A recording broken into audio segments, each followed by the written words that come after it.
A 737 crashes into a small turboprop sitting on a runway, completely mangling it. It was as if we were in the middle of a big fireball. 2 months after 9/11, an Airbus 300 crashes, its tail mysteriously breaking off. How much blood has to be spilled before we take corrective action? Safety does have a price. An L-1011 jumbo jet unexpectedly loses altitude and plunges into the Everglades.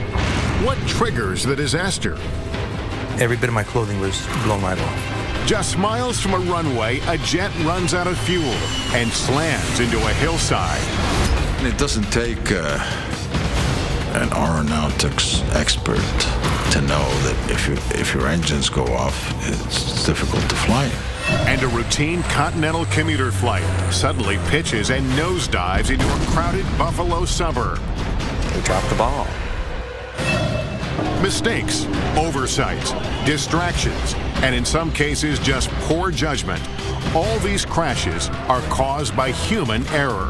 The devastation to the entire operation is catastrophic. It's one of your own has potentially made an error that has resulted in this calamity, this tragedy.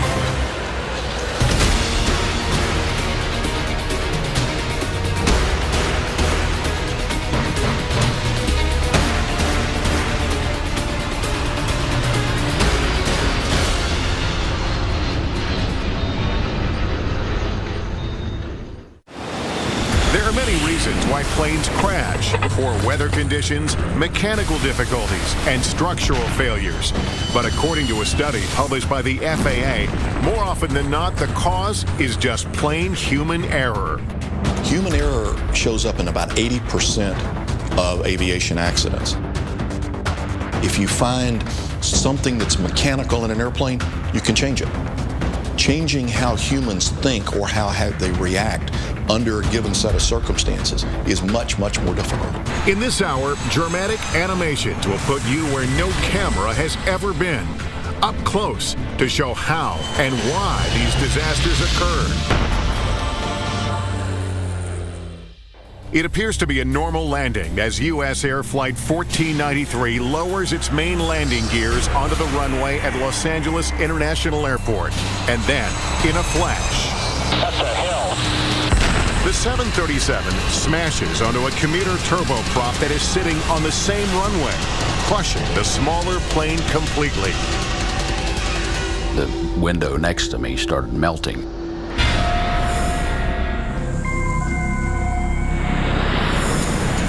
In the early evening of February 1st, 1991, SkyWest Flight 5569, a turboprop carrying 10 passengers and 2 crew members, taxis toward an intersection of runway 24 left. Intersection departures, particularly for a turboprop, was a means to make their flight more effective, and they could get off the ground faster. At 6:04 p.m., an air traffic controller clears SkyWest onto the runway, but advises the plane to hold its position. And at that point is where one of the big causes of this accident sequence occur. She does not immediately clear them for takeoff. There's a delay. Every second that goes by, there's a mounting threat. That's because minutes earlier, U.S. Air Flight 1493, a 737 that began its journey in Syracuse, New York, had been cleared to land on that same runway. All they see is the menagerie of lights. It looks, in their mental picture, it looks like a normal landing runway. And as they're flying closer and closer, they still can't discern airplane lights from runway lights. They're all the same color. The Boeing 737's main landing gears touch down. Then, as the nose lowers, the landing lights reveal the turboprop. That's the first time the captain sees the plane. That's a hill. There's an explosion on impact, and the small plane bursts into flames. But the 737 can't stop. At 70 miles per hour, it skids and finally crashes into an abandoned firehouse. The floor was heaving, and the smoke burst right in front of my jump seat. It was as if we were in the middle of a big fireball. Every passenger window was illuminated orange. but I can see every passenger that can possibly have a view of me staring at me, looking for an answer. Flight attendants began shouting orders to evacuate, but because of the raging fire, none of the left exit doors can be used. The front right exit door is damaged and won't stay open. Only a few are able to escape from there. We jumped off the aircraft. I pushed the first person off the aircraft because I figure it's either you break your leg or you will not see your legs. The right wing exit becomes blocked, leaving only one more exit for passengers to escape, the right rear exit. In all, 67 of the 89 passengers and crew make it out alive. But not everyone makes it through the exit doors. We took a position on the nose of the airplane, and we happened to see that the co-pilot of the plane was trying to get out of the window. I took the ladder, small 12-foot ladder, and put it up to the nose of the airplane. And I was able to take a few steps up and help the co-pilot out, pull him out, and cradle him like a baby, bring him down, and then walk him with another fireman to safety. The captain and the senior flight attendant are among the victims. I remember feeling just a lot of sorrow. That 2 of my crew members died, that so many passengers died. With the focus on the 737, few even know there's a crushed turboprop underneath it. The small plane is twisted and mangled beyond recognition. There are no survivors. I did not know that we hit another aircraft until we were in the terminal, and they were doing triage on us. And I asked about the crew, and they said, "Which crew?" Investigators immediately began the grim task of finding out what went wrong. John Cox, who is now an MSNBC aviation analyst, was an investigator for the Airline Pilots Association at the time. As an aircraft accident investigator, it's one of the tougher ones that I have worked because there were still, some of the bodies were still in there. These things are always catastrophic to work, but it is absolutely vital that a group of people do this job so that we understand what happened and don't have a reoccurrence. While poor visibility from the tower to the runway and glare shining into the tower are part of the problem, investigators focus on air traffic control. Air traffic controllers, as a matter of routine, multitask. 929, take Victor, right turn 31 right and hold short of whiskey. They're issuing landing clearances, takeoff clearances, so the multitasking on that evening would not have been unusual. It is very unusual for a controller not to remember that they have an airplane in position on a runway. But according to the NTSB, that is exactly what happened. It turns out that the local controller simply forgot that SkyWest was sitting on the runway intersection. There were some things that were going on that did get her distracted. 1493 checked in, she looked, the runway end was clear, and it was just a human error. I wouldn't expect that anyone on the SkyWest to have ever understood what happened. It was instantaneous.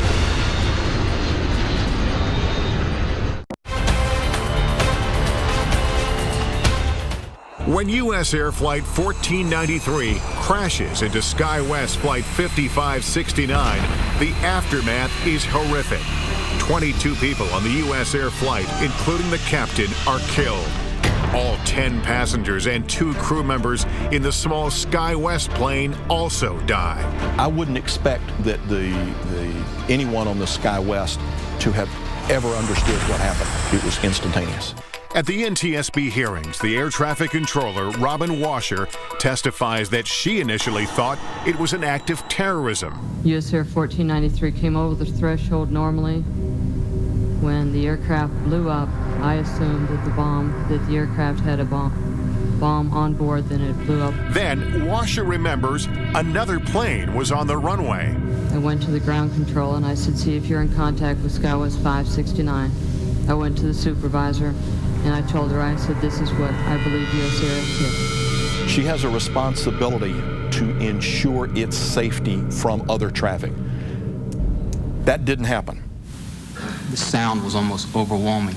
David Kelly, the surviving first officer, testifies that he and the captain were never made aware of another plane on the runway. As far as we could tell, there was nothing down the runway anywhere. That airplane all of a sudden showed up out of nowhere. The cabin lights went out, the emergency lights came on. For Flight Attendant Bill Ibarra, who was critically injured, the hearing is an emotional experience. I was filled with gratitude when passengers who survived came over and thanked me for my actions. As a consequence of the collision, intersection departures at night are no longer permitted. And while on the runway, pilots are encouraged, though not required, to remind air traffic control that they are waiting for instructions. These types of procedures were completely capable of being done before the accident. This was a totally preventable accident. Across the country, and nearly 2 decades later, another crash caused by human error. Continental Connection Flight 3407 nears the Buffalo Airport for landing. The turboprop suddenly pitches up, stalls, and goes into a series of terrifying rolls. The pilot fights to gain control, but the plane plummets 1,600 feet into a house. This aircraft was 5 miles out, and all of a sudden we have no response to that aircraft.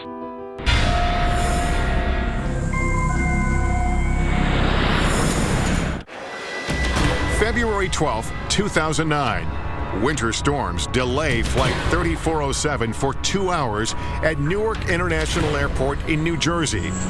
Once it departs, the flight takes only an hour to Buffalo. But 3 miles from the runway, the captain runs into problems.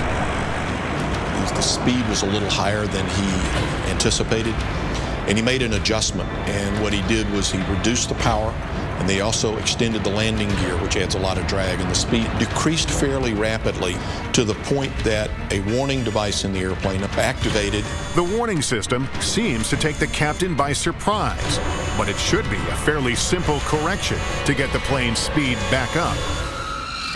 Instead of letting the airplane's nose drop to build up that airspeed, he gave it full power and lifted the nose up. He should have done the exact opposite thing. Planes generally fly at a slight nose-up angle. This makes air move faster over the top of the wing than the bottom. This creates the important difference in pressure needed for lift, which allows planes to fly. But with too much pitch, the air pushes against the wing, not flowing across it, causing the plane to stall. And when it stalled, the airplane became unstable. It rolled off to one side, then another. He continued to have the nose up. The plane's stall protection system tries to take over by lowering the nose to gain airspeed. But the captain repeatedly pulls the nose back up, essentially putting the plane back into a stall. After 3 stalls, recovery is impossible. The plane crashes in the town of Clarence Center, 5 miles northeast of the Buffalo Airport. Everyone on board is killed, as well as 1 man on the ground. One of the victims is the daughter of former Continental pilot Mike Loftus. Mallow was going up to a reunion game. Basically, it was a alumni game at Buffalo State College for the women's program. I think I turned the TV on that night to watch it for a brief moment, and that was when I had all those flames, and I turned the TV off. One question investigators have is why the captain responded incorrectly when the plane stalled. According to the NTSB, part of the problem may have been the pilot's basic skills. The report states Captain Marvin Renslow never revealed to Colgan, the regional carrier for Flight 3407, that he had failed several certification exams. He apparently wasn't completely honest in reporting those. But while he was at Colgan, he had also not passed some of the tests and the check rides that he had had. Captain Renslow eventually passes all the required tests. Colgan points out that their crew training meets or exceeds requirements of the FAA.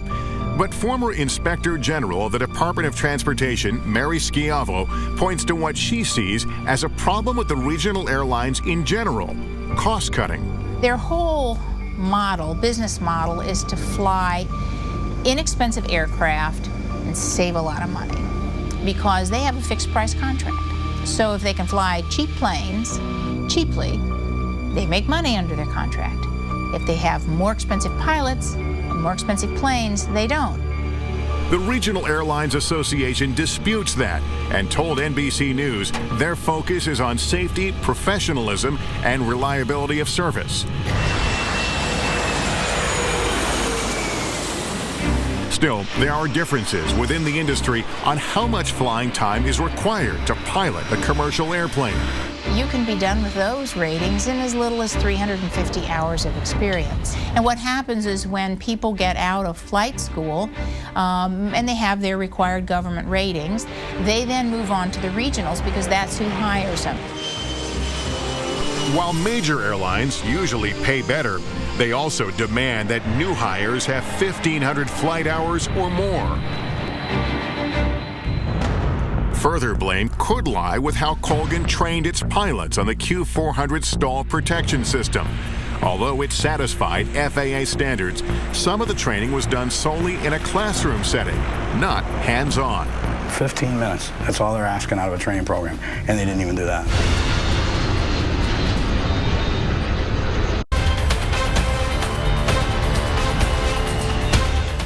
When Continental Connection Flight 3407, operated by Colgan Air, crashes into a Buffalo suburb on a wintry February night in 2009, there are no survivors. The tragedy raises many questions. The airspeed decreased, and after further pitch and roll excursions, the airplane pitched down and entered a steep descent from which it did not recover. One question investigators have is why the captain responded incorrectly when the plane stalled. According to the NTSB, part of the problem may have been the pilot's basic skills. The NTSB report also focuses on crew fatigue. Both the captain and co-pilot spent the night not in a hotel or their own beds, but instead in a crew lounge, against Colgan policy. And once behind the controls, they violated the sterile cockpit rule, which may have been the cause of their distraction.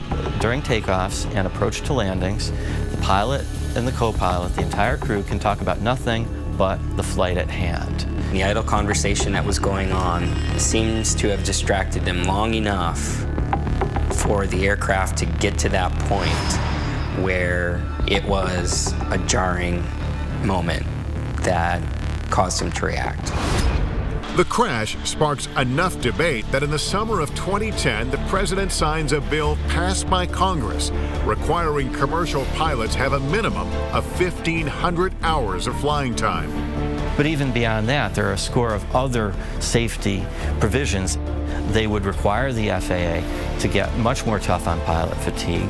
They would require that the airlines disclose who's actually operating their flights so that no longer could people buy a ticket on Colgan without knowing it. So this legislation is very significant. The companies let them down a lot. They didn't give them the tools they needed, I think, is really what it came down to. You got two relatively inexperienced pilots. It's the fact of life.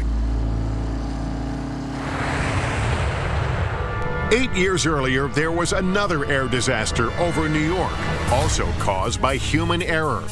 An Airbus A300 takes off from JFK Airport to Santo Domingo in the Dominican Republic. Soon after takeoff, the plane encounters severe turbulence. It rolls, pitches, and then suddenly the tail snaps off.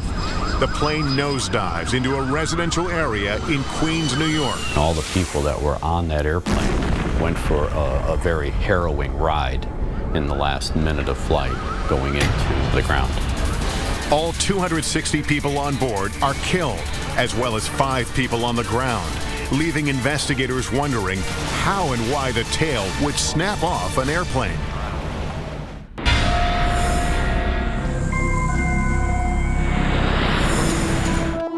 November 12, 2001. It is a bright, sunny fall morning as American Airlines Flight 587 climbs into the sky. In the cockpit are two experienced pilots, co-pilot Stan Mullen and Captain Ed States. He loved to get in the airplane. He loved to be in charge. He respected everybody's job, everybody's role. The co-pilot is flying the plane that is about 5 miles behind a 747 on its way to Japan. New York, 587 Heavy, 1,300 feet. We're climbing to 5,000. Since the Airbus is climbing faster than the plane in front of it, Flight 587 quickly flies into the 747's wake, causing the American Airlines plane to experience turbulence. This in itself is not uncommon. Airplane wakes are very similar to the wakes made by boats or ships. It's a displacement as the vehicle passes through this fluid, in one case water, in one case air. This FAA simulation illustrates a different jet flying into wake turbulence. The wingtips from the lead plane create what is known as a wake vortex. You can think of it as a very large cone coming back off the tip of the leading airplane. And if the trailing airplane intercepts that cone, you'll feel choppiness. Typically, the encounters are very brief, but you can hit them multiple times. And that is exactly what happens with Flight 587.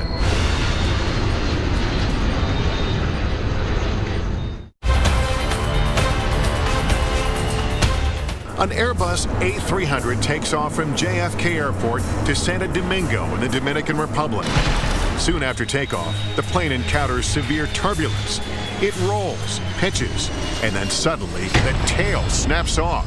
The plane nosedives into a residential area in Queens, New York. All 260 people on board are killed, as well as 5 people on the ground, leaving investigators wondering how and why the tail would snap off an airplane. The co-pilot is flying the plane that is about 5 miles behind a 747 on its way to Japan. Since the Airbus is climbing faster than the plane in front of it, Flight 587 quickly flies into the 747's wake, causing the American Airlines plane to experience turbulence. This FAA simulation illustrates a different jet flying into wake turbulence. The wingtips from the lead plane create what is known as a wake vortex. There are 2 wake encounters. Although invisible to the eye, they are displayed here in our animation. The first wake causes the plane to roll to the left, and the co-pilot quickly puts it back on course. But then, 15 seconds later, the plane is caught in a second wake. When this pilot got into the wake turbulence, the airplane started to roll. He put in flight control corrections that he thought was necessary to get the airplane back to a wings level state. But instead of leveling out, the plane moves violently on all 3 axes of flight. Left and right rolls, side-to-side motion, and up and down. Then, the unthinkable happens. The tail snaps off. The plane banks left and plummets into a residential neighborhood in Bell Harbor, Queens.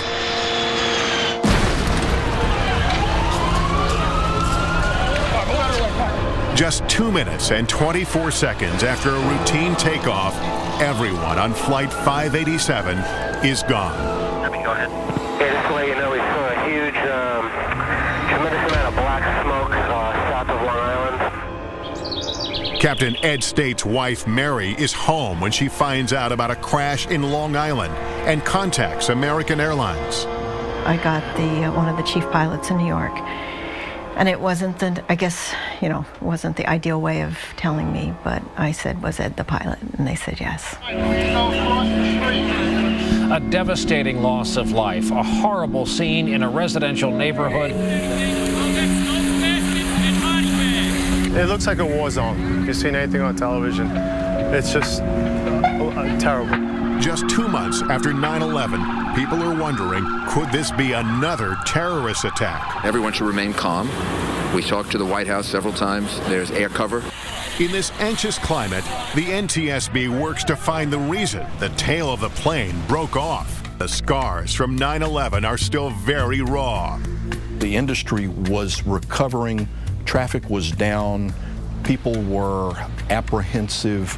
It was a period of time that, after 40 years of being in the industry, I've never seen before or since. I see the plane. The engine fell down. 2 months after the attack, another plane is down.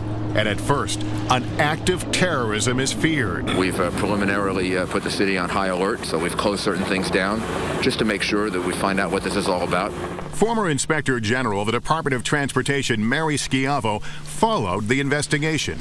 That was everybody's first thought, but there were a number of clues, and they came out really quickly that it wasn't, because you had the cockpit voice recording.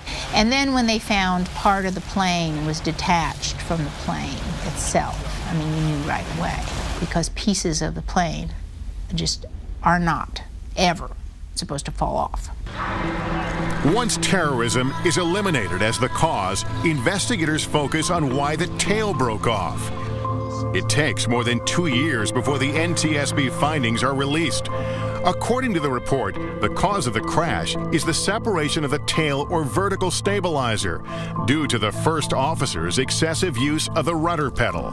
The entire vertical fin, which is the vertical stabilizer as well as the rudder, separated from the fuselage, and the airplane at that time became no longer controllable. Normally, pilots only use controls called ailerons and flight spoilers to roll the airplane to wings level.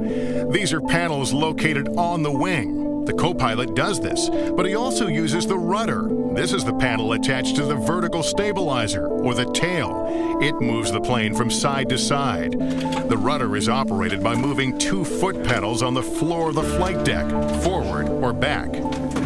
It was his reaction and the overuse of the rudder during this encounter that generated forces that were large enough to actually snap the fin, the vertical fin, off. MSNBC aviation analyst John Cox is satisfied with the findings, but the report is controversial. Aviation safety consultant Greg Feith believes a closer examination is necessary. It's easy to say that the pilot put too much. The question is why, and that question to this day still hasn't been answered. The NTSB in its public hearing actually identified 11 events that had taken place involving these high loads where the vertical stabilizers fortunately did not separate. So now you have a trend here, you have a history, you have a historical record. But what I see in their investigation was they looked at all of these things in isolation rather than trying to find not only why the loads occurred, but how they occurred. And Mary Schiavo believes there is another issue. In their accident investigation, they have to rely on the manufacturers. And therein lies the problem. They had to go back to Airbus and say, hey, Airbus, what happened to your plane? And Airbus said, well, it was the pilot. The pilot used the rudder too aggressively. Why would you ever construct a plane and ever have the control system in the plane such that if it's used in a way in which it's allowed to be used, your tail would come off? It is unthinkable. Airbus told NBC News that it was not a design flaw that caused the tail to break off. It was pilot error. The NTSB, in fact, did determine that. It also found that the American Airlines training program overemphasized the use of the rudder pedal inputs. Going a step further, John Cox says the rudder should never be used in wake turbulence. The best response would have been to let the airplane's natural stability work through it. The airplanes are naturally very stable, and so put some control input in to bring the airplanes back toward wings level and let it fly out, and it'll settle right down. American Airlines told NBC News that it continues to be disappointed with the NTSB findings and believes that the design and rudder sensitivity were at fault. A decade after the crash, the report stands as written. But in August 2010, the NTSB started re-examining similar incidents and urged agencies to take a closer look at the rudder design. Pilots now understand you don't have to move the rudder that much as far as the pedals are concerned to create a large aerodynamic force. It's a powerful tool in helping the pilot in roll control. So be sensitive to the fact that, hey, if you're going to move this, you better use it as a last resort. But this knowledge came at a very steep cost. There is this adage out there in the aviation industry, how much blood has to be spilled before we take corrective action? Safety does have a price. Coming up, without warning, a plane crashes into the Everglades. The tail actually turned over, and when it did, the floor underneath me split and I dropped out.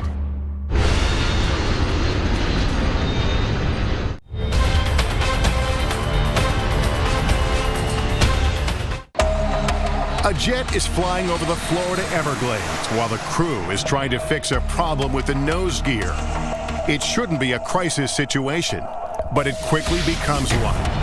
The L-1011 crashes into the swamp, killing more than 100 people. What amazed me was they said that it was unsurvivable. How do you come out of that?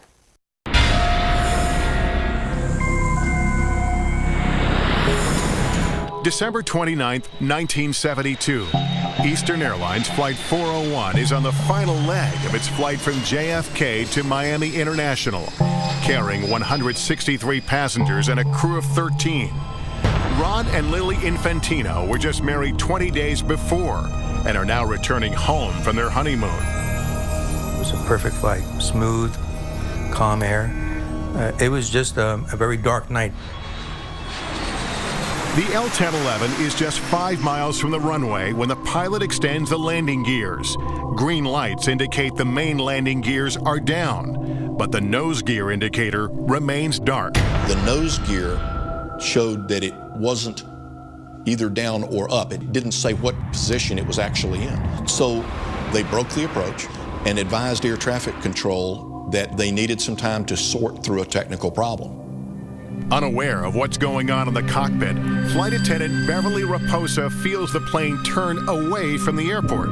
I wasn't concerned because, I mean, things like that happened, and if there was a problem, we had a phone by each of the flight attendant seats. If there was a major problem, the pilot would have called us. To troubleshoot the problem, the L-1011 climbs to 2,000 feet and heads west towards the Everglades. The captain then puts the plane on autopilot. Everybody wants to find the solution. That's just nature. We're human. We want to accomplish the mission. The crew suspects nothing more than a faulty light bulb. The co-pilot starts to replace it, but he can't get the new bulb to go in. And this is where the insidious nature of human error begins to show itself. Ideally, someone does nothing but monitor the autopilot. But with the difficulty that the first officer was having with the bulb, the captain, understandably, wanted to try to help him. No one was concentrating on monitoring the autopilot. The crew is unaware that the airplane is slowly descending from 2,000 to 900 feet. Then from the control tower, they hear, "How's it going out there, Eastern?" And the first officer looks up and realizes something's wrong with the altitude. And he said, "We're still at 2,000, right?" The captain begins to look and says, "What happened to the altitude?" And they begin to take corrective action. But it is too late. The engines roared and we hit and the world exploded. It was a huge fireball. The plane rips apart. The crash is scattered over an expansive area. I was in the tail and the tail section broke off and we began spinning and we spun 1,500 feet. And at the end of the spin, the tail actually turned over. And when it did, the floor underneath me split and I dropped out. In the swamp, Raposa is still strapped to her seat as jet fuel rains down on her. There is absolute silence. Initially, I screamed, you know, "Somebody help me." And I couldn't hear anyone. And I'm thinking to myself, oh my gosh, I may be the only survivor. But she is not alone. I have never been in anything so dark in my entire life. That's how dark it was. And I tell people, the only time you could tell somebody was in front of you, if you could smell their breath. Otherwise, you would never know they're there. Passenger Ron Infantino is also one of the 75 passengers and crew that miraculously survive. Swamp water is up to his chin. Every bit of my clothing was blown right off. The only thing I had left was the rims of my socks. That was the only thing. And I thought it was a nightmare. I couldn't believe. I was totally in shock. And then, of course, I'm yelling for my wife, and that was the last I ever saw of her. I never saw her again. Ron's wife, Lily, actually survives the impact, but is knocked unconscious and drowns face down in the water. The captain and co-pilot are also killed, along with 98 others. But what caused the plane to crash? The mystery lies in why the autopilot suddenly failed to hold its altitude. It turns out it wasn't a mechanical failure, but rather human error.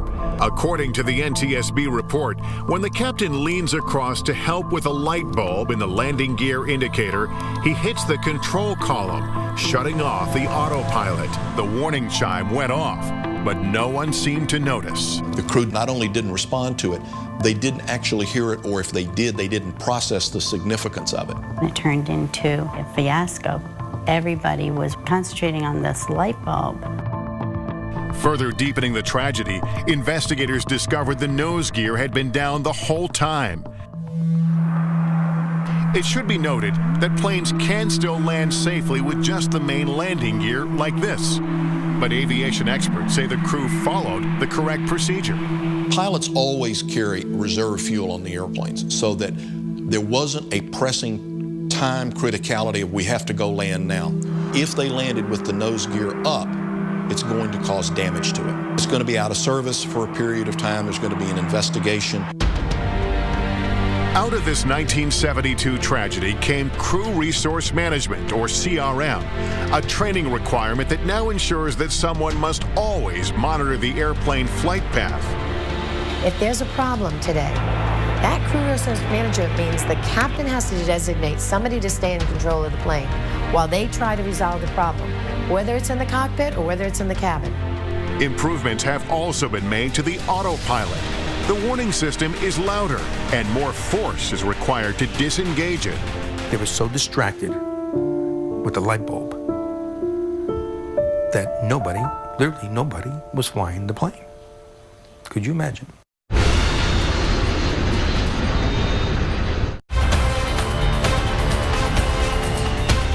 A Boeing 707 is just a few miles from its destination when all four of the plane's engines fail. Avianca 052, radar contact lost. The jet silently falls through the clouds, slamming into a wooded hill on Long Island, New York, killing 73 people on board. There are no mechanical failures, no structural problems of any kind. It turns out the plane simply runs out of fuel. But how can such a fatal blunder happen? January 25th, 1990, when Avianca Flight 52 leaves Medellin, Colombia, just after 3 p.m., the tanks have more than enough fuel for the 2,100-mile trip to New York. They had approximately 81,000 pounds of jet fuel on the airplane when they departed. They had done the calculations for the flight plan, the amount of fuel they would burn going to New York, a reserve, some holding fuel, and then also enough fuel to go to Boston and land. With more than enough fuel, that shouldn't be a problem, but it soon becomes one. In New York, the weather was bad, so as they came up the East Coast, they began to be issued holding instructions, and they held for 3 different times. The delays total 77 minutes. Around 8:20 p.m., they have only a little more than 14,000 pounds of fuel left, enough for another hour or so in the air. During those holding patterns, that's when the flight engineer should have made sure that the fuel levels were fine. And Avianca 052 Heavy, I'm going to bring you about 15 miles northeast and then turn you back home for the approach. Is that fine with you and your fuel? I guess so. Thank you very much. They inquired with air traffic controllers about how much longer it was going to be. They were complaining about their fuel levels. Air traffic control asked where their alternate was, which was filed for Boston. But the first officer, who was the pilot handling the radios, told them that they could no longer make Boston. And that very significant statement was lost on air traffic control. At 9:22 p.m., Avianca Flight 52 is finally cleared to land. But with an extremely low cloud ceiling above JFK and strong wind shear, the pilot misses the attempt. The plane is again diverted from the airport. Nowhere did the first officer ever use the word emergency. If that word had been used, they would have given them immediate priority to try to get them on the ground. Avianca 52, climb maintains 3,000. Negative, sir. We just running out of fuel. We were good. Okay, 3,000 now, we good. Okay. At 9:34 p.m., Flight 52 runs out of fuel. The engines flame out. Passenger Nestor Zarate remembers that horrible silence. The lack of that noise it's a horrendous impression because you have the wind against the fuselage. So at that moment, there was pandemonium. The crew calmly tells air traffic control that the engines have failed. They are quickly routed back to JFK, but it is too late. When the Boeing 707 crashes into a hillside in Oyster Bay, the cockpit breaks off, killing the pilots and flight engineer. They are only 16 miles from the airport. Come on, somebody get the back here. Miraculously, 85 of 158 people on board survive impact. They are pinned beneath the wreckage, but there is no fire. Clearly, if the plane had been filled with fuel, they would have been all incinerated. The NTSB report says the cause of the crash is human error, that simply the flight crew did not effectively manage their fuel or convey how low the fuel levels were. When we talked to the controllers today at the TRACON, none of them were aware of the priority concern and the fuel concern.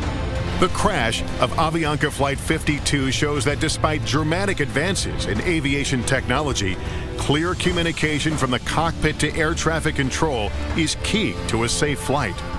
I think that our crew should have been more aggressive, more transparent in expressing the need to have a preferential treatment that night. Astonishingly, many of these crashes, as we've seen, were survivable.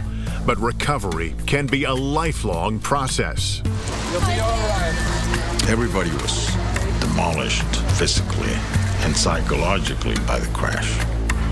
So surviving a crash is a miraculous event, and one has to be grateful that God or destiny or is giving you a second chance, but there's a price to that.